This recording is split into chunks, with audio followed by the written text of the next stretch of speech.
Let's jump into our next story. We're talking about a Dubai salon is tightening their cancellation policy to secure stylists' pay. So the owner of a Dubai salon is dishing out facts. Head case owner Alison Kyo made a short reel in which she shared on her Instagram announcing the salon was tightening up its cancellation policies. She said, "If you cancel, we don't get paid." And she explained the reasoning, stating that if someone cancels within 24 hours, so their cancellation policy is cancel before 24 hours, absolutely fine. If you cancel within 24 hours of your appointment, then we might have to we will charge you a fee, because if you do it in that 24-hour block, it doesn't really allow us new time to get a new customer in. And then that affects each individual's hairstylist's salary amount at the end of the month, because like a PT, they don't have a set salary. It's all commission based. So if you lose that person, then you're not getting paid the same. And it opened up an interesting debate, let me tell you. It's very hard for, like, as a customer, when you have to cancel and you hear like sometimes people telling you have to pay a certain amount, or we need like a percentage of the deposit you paid. Because as you said, it's important if you have any emergency regarding anything. I know emergency comes times out of your hand, but you have to put yourself in their shoe as well, because they have like a monthly base they know that they're going to get their income from. Like, this hour costs money. So yeah, I totally agree with the numbers that's just mentioned over there, you know. It's interesting because I totally agree with the salon owner, and I only know because I look at restaurants as well, and I've heard that people will book 3 or 4 restaurants. This is just like a rumor chat, but like they'll book 3 or 4 restaurants and then on the evening just choose the one they want to go to with their friends. At the same time, and then like if you're booking for a group of 10, like feel out and that affects the restaurant's bottom line so much. And I have cancelled on a hair salon last minute. I won't lie to you and say, but I feel so much guilt about it. And I know that there's cancellation policies, and I'm more than happy to pay. It's like maybe it's less than 10%.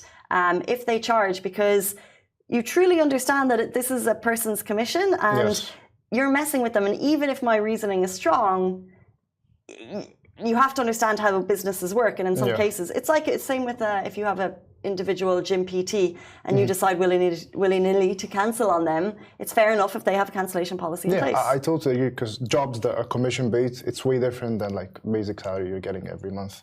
So yeah, we appreciate that. So guys, just always try to cancel as soon as you can before like the day of your appointment. And like about your friends are booking for, not my friends, but I've heard of people who do that type of situation. The people who like books 4 restaurants on the same night and just choose one, that's very difficult, to be honest. I like that we're on the same page, but the comments, some people are saying, why don't you just tag the clients who have this type of behavior, and then don't allow them into future bookings? And then they say, why would you burden the staff?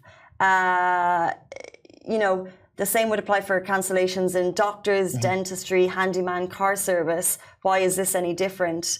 Any business fails if someone fails to show up. Interesting, like a doctor, dentist, no, but like a restaurant, hair salon, personal trainer, yes. Why is that the case?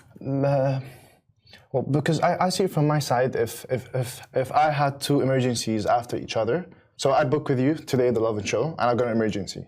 And I said 2 days after I'll be in Casey. And then after 2 days, I booked another different emergency. So if that's the people how they want to work it out, so you will tell me, no, you can't come in here again. But I really had emergencies. So no, so in my opinion, I disagree with that, because sometimes people just will be forced into emergency situation that they'll have to cancel the last minute. But yeah, just I always say, like, you know, give a second chance for the customer.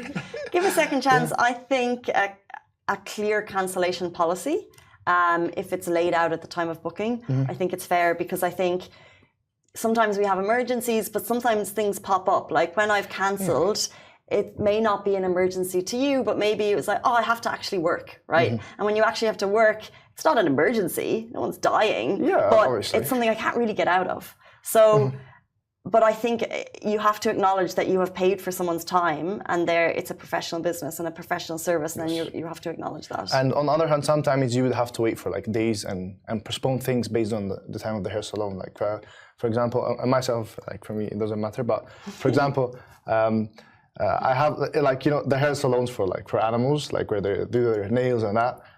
I was booking for my dog. The vet is booked till the 18th. So sometimes you'd have to wait.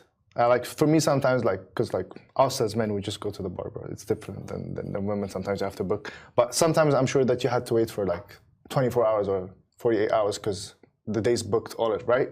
So as the customer can somehow be nice to the client's always good, like to the customer, client, the both are the same. Yeah. So I'm saying that when the customer is like, waits for the place, sometimes the place has to wait for the customer. So it's you know, it's give and take. It's give and take. So and you can only imagine that I think businesses only put this in place when they've been bitten.